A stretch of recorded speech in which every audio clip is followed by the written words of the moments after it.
Γεια σου ψηλέ, από εδώ είναι ο Μίνι Πόλης. Μετά από ένα χωρισμό που πέρασα πρόσφατα, χρειαζόμουν κάτι να μου ανεβάσει τη διάθεση, οπότε παράγγειλα ένα μίνι κλόνο του εαυτού μου. Ήταν κάτι που πάντα ήθελα. Δεν έχω προλάβει βέβαια να του μάθω πολλά πράγματα, προχθές τον πήρα, ίσα-ίσα του πέρασα τσιπάκι και προσπάθησα να του μάθω μερικές λεξούλες. Πες για Μίνι Πόλης.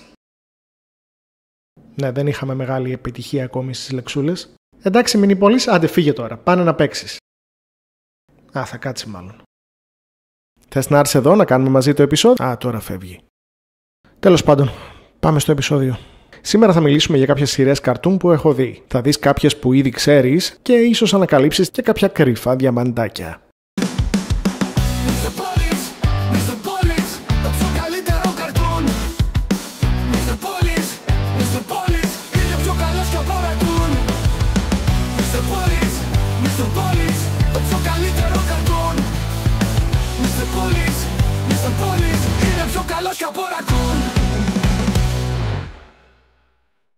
Γεια σου ψηλέ, ξεκαθαρίζω αρχικά πως θα μιλήσω για σειρές που έβλεπα εγώ. Μπορεί να θεωρείς πως κάποια σειρά είναι αριστούργημα, μα αν δεν την είδα εγώ δεν μπορώ να μιλήσω για αυτή. Παρ' όλα αυτά, στείλε μου από κάτω στα σχόλια αν πιστεύεις πως αξίζει να δω κάποιο καρτουνάκι. Ας δούμε για αρχή κάποια all-time classics. Family Guy. Θα σε πάω από εκεί που ξεκίνησα εγώ. Είχα μείνει αναγκαστικά σπίτι ένα καλοκαίρι, δεν θυμάμαι, είχα σπάσει κανένα πόδι πάλι ή κάτι τέτοιο και μου έφερε ένας φίλος ένα DVD με αρκετά επεισόδια από ένα καρτούν. Τι έγινε από εκεί πέρα, παιδιά, έφαγα κόλλημα. Είναι δύσκολο να σας εξηγήσω τι μου είχαν κάνει οι πρώτες 5-6 σεζόν του Family Guy. Πολύ αγαπημένοι χαρακτήρες με αποκορύφωμα την δυναμική που υπάρχει μεταξύ Stewie και Lois. Έβρισκα τόσο φρέσκο ένα χαρακτήρα ενός μωρού σατανική ιδιοφυΐα που κυρίαρχες του έγνοιες είναι να κατακτήσει τον κόσμο και να σκοτώσει τη μητέρα του.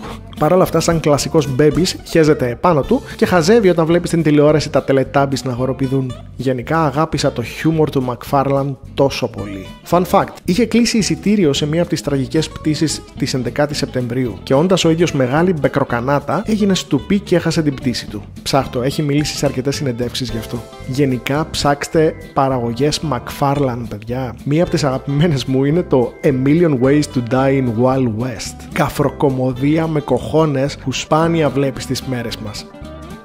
Πέρασα τόσο όμορφα με αυτή τη σειρά για πολλά χρόνια. Λάτρεψα επεισόδια όπως το Something Dark Side, αγάπησα τα τεράστια features με Brian και Stewie, ενώ αξίζει να σημειωθεί πως αρκετές φορές η δράση είναι family κινηματογραφικών παραγωγών. Το πιασες? Family. Sorry παιδιά, απλώς ήθελα να το βγάλω από μέσα μου αυτό. Δυστυχώς, όπως και οι περισσότερες μεγάλες επιτυχίες που συνεχίστηκαν για πολλά χρόνια, πήρε και αυτό την κάτω βόλτα, αλλάζοντας σημαντικά κάποιους κύριους χαρακτήρες και τη δομή του sitcom γενικά. South Park. Σαν φοιτητής τότε, αν και ήταν το ίντερνετ στα γενοφάσκια του, ήταν πραγματικά δύσκολο να μείνεις μακριά από το South Park. Το σέβομαι. Μου άρεσαν κάποια επεισόδια, βαρέθηκα τη ζωή μου σε κάποια άλλα. Γενικά είναι χιούμορ κολεγιακό, φτιαγμένο για να προκαλέσει και έτσι το γουστάρουν οι νέοι φοιτητές επιτοπλίστων, μέχρι να μην το γουστάρουν άλλο. Έτσι πέρασε και από μένα. Με άγγιξε, αλλά δεν με κράτησε αρκετά. Άσε που βρίσκω το τελείως αφαιρετικό animation του λιγάκι κουραστικό. Ήρθε και πάλι στη ζωή μου πρόσφατα και χάρηκα πραγματικά όταν έγινε ντόρος με το επεισόδιο που κράζει την Disney που έχει βαλθεί να καταστρέψει κάθε franchise που αγαπάς. Είδα από τότε 2-3 από τα πιο πρόσφατα επεισόδια και να σας πω την αλήθεια, θα το βλέπω κατά καιρούς. Rick and Morty. Λοιπόν, για πολύ καιρό αδυνατούσα να το δω. Βλέπεις, δεν παίζει να καθίσω να δω σειρά χωρίς να μασουλάω κάτι. Παρένθεση. Ξέρω, ναι, περιμένατε να κάνω ένα αστείο με το πόσο Morty είναι ο Morty και ναι, τέτοια. Και η αλήθεια είναι πως είχα γράψει ένα σενάριο, μια παροδία που βρίσκονται το 1920 κάπου στην Ελλάδα και είναι ρεμπέτες, αλλά το έχω δει και από κανένα δυο άλλους, οπότε το εγκατέλειψα. Τι έλεγα? Α, ναι, δεν παίζει να καθίσω χωρίς να μασουλάω κάτι. Στα πρώτα επεισόδια όμως και στην πορεία, αλλά μετά όχι και τόσο, ο Rick έχει διαρκώς λίγο ξεραμένο πράσινο εμετό να κρέμεται από το στόμα του. Κάτσε εσύ τώρα με το μπέργκερ σου και πες μου αν μπορείς να φας βλέποντας κάτι τέτοιο. Δοκίμασα αρκετές φορές λοιπόν και πάντα έπεφτα στην ίδια παγίδα. Τελικά μετά από χρόνια κατάφερα να το δω. Δεν θυμάμαι,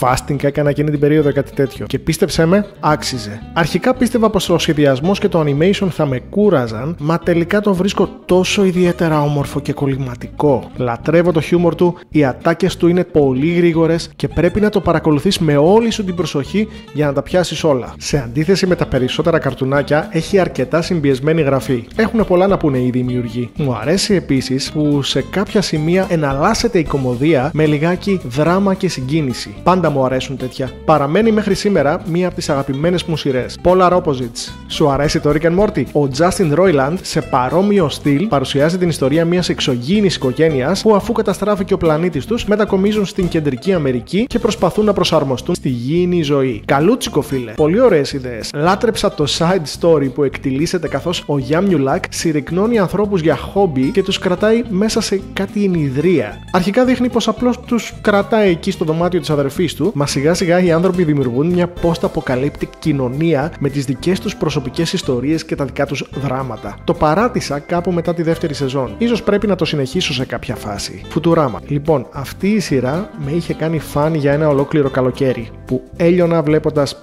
5-6 επεισόδια κάθε μέρα. Είχε πολύ ωραίο lore, αλλά νομίζω πως σε κάποια φάση το κούρασαν αρκετά και κλασικά έπεσε η ποιότητα. Φέτος έβαλα να δω το πρώτο επεισόδιο της ένατης σεζόν, η οποία παίζεται αυτή τη στιγμή. Το σταμάτησα στη μέση, παιδιά. Ο Μπέντερ, από εκεί που ήταν απολαυστικά εκνευριστικός, πλέον είναι απλώς εκνευριστικός για μένα. Την αναφέρω απλώς σαν μια σειρά που κάποτε κατάφερε να μου κεντρήσει το ενδιαφέρον.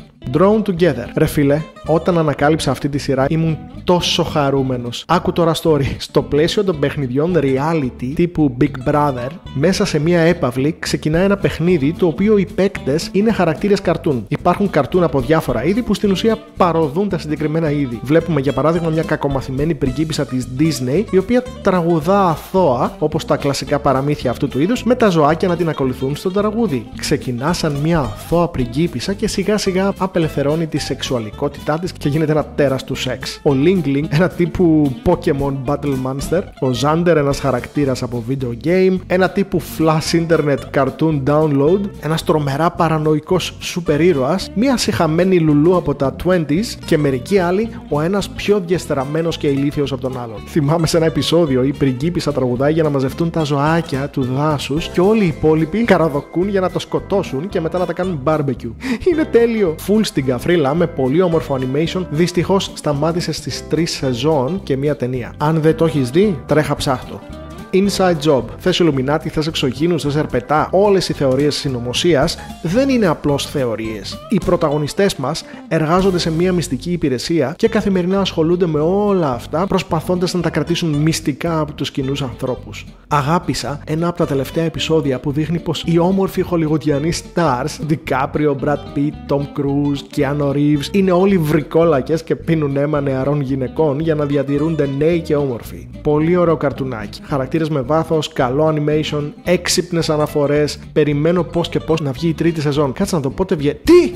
Πας καλά, ρε Netflix. Γιατί το ακύρωσες? Επειδή δεν το βλέπει η Κυραντονία και ο Κυριστράτος? Καλά, ρε, εσύ τόσες πατάτες βγάζεις κάθε λίγο. Γιατί ακυρώνεις κάτι τόσο καλό? Τι κάνετε εκεί μέσα, ρε? Τα έχετε βάλει όλα στο random? Για το τέλος κράτησα 2 πρόσφατα που δεν είναι sitcom κωμωδίες όπως τα προηγούμενα. Invincible. Ο Mark Grayson είναι γιος του πιο δυνατού υπερήρωα. Κάτι σαν τον Superman ένα πράγμα. Καθώς ο πιτσιρικάς μεγαλώνει και αναπτύσσει τις δυνάμεις του, ο μπαμπάς του σιγά σιγά φανερώνει έναν αυταρχικό εαυτό που κανείς δεν γνώριζε μέχρι τότε. Στρέφεται εναντίον των υπολείπων υπερηρώων και κατά της ανθρωπότητας. Ακόμη ένα σύμπαν με υπερήρωες με αρκετά πιο ενήλικο περιεχόμενο που σταδιακά είδα να γίνεται περισσότερο εφηβικό. Ωραίοι χαρακτήρες, φρέσκια η αναπαράσταση της βίας, κομίστικη προσέγγιση της πλοκής και της σκηνοθεσίας, μου αρέσει αρκετά. Την τελευταία σεζόν που είδα, ξενέρωσα λιγάκι με μερικά επεισόδια που αντί να προχωράει η πλοκή, στεκόταν για αρκετή ώρα στα εφηβικά δράματα, κάτι που μπορώ να αντέξω για λίγο μέχρι και να το απολαύσω. Αν όμως μονοπολεί το σενάριο, μάλλον θα χρειαστεί να την παρατήσω. Overall, μπορώ να πω πως περιμένω πως και πως να κυκλοφορήσουν τα επόμενα επεισόδια. Blue Eye Samurai. Αυτό, φίλε, δεν έχει καμία σχέση με τα προηγούμενα. Αυτό το κατατάσσω στην κατηγορία ανιμασιόν. Έτσι απλώς επειδή στα γαλλικά όλα ακούγονται ποιοτικά και κουλτουριάρικα. Όταν είδα για πρώτη φορά το τρέιλερ, φαντάστηκα πως πρόκειται για ακόμη μια σύγχρονη παραγωγή με girl boss, με γυναικείο χαρακτήρα που, όπως επιτάσσουν τα modern audiences, δεν μασάει τη μία της, δεν μπορεί να της κουνηθεί κανένας κακός, ειδικά αν είναι άντρας, είναι full δυναμική, χωρίς ελαττώματα, χωρίς φόβους, ανασφάλειες, τέρμα ψυχοπαθής δηλαδή, κάτι που απλώς θα μου σπάσει τα νεύρα.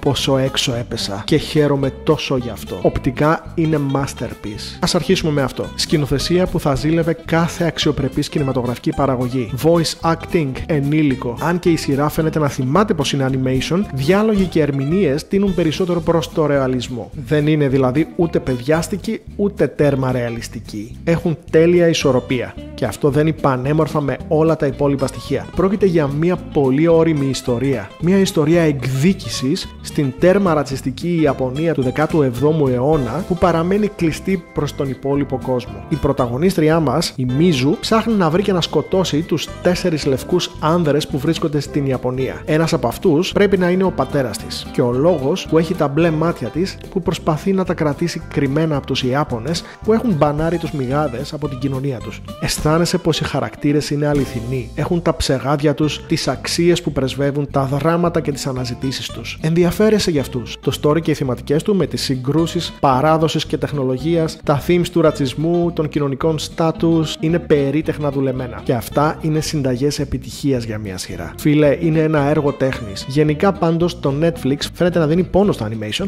και έχει βγάλει αρκετά διαμαντάκια τελευταία. Απλώς επιγραμματικά θα αναφέρω και το Love, Death and Robots καθώς και το Arcane, τα οποία ίσως να ήθελαν ξεχωριστά επεισόδια του καθένα. Λοιπόν, αυτά από μένα για σήμερα.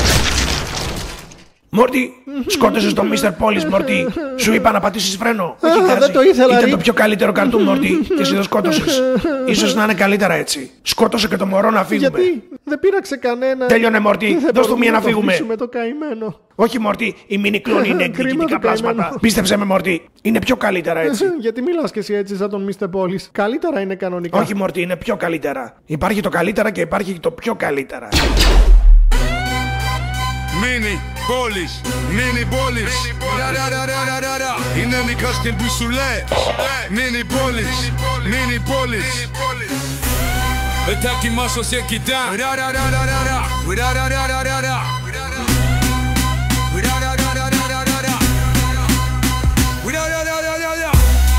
Είναι μικρός και μπουσουλά. Mini Πόλης.